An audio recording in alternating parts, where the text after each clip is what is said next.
最近国际疫情还是很严重，但是还是要请大家维持良好的防疫习惯，并落实正确的咳嗽礼仪哦。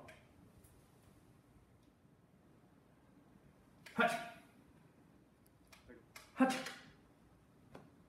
各位同学，记得这时候不要把口罩拉下来，还可以运用你的手肘挡一下喷嚏，这样才不会吓到别人，而且让飞沫喷溅到别处，影响到别人的健康哦。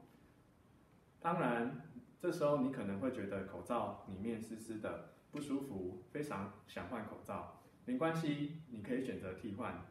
替换之前，请注意双手的清洁。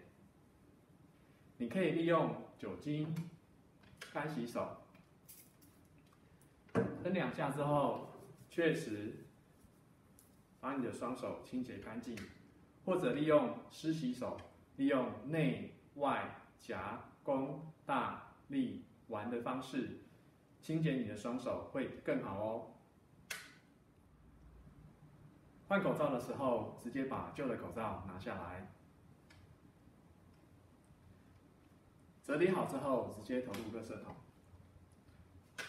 再拿出你预备的口罩，拿出新的口罩，确认有颜色的地方朝外，接着拉起耳挂，直接戴上，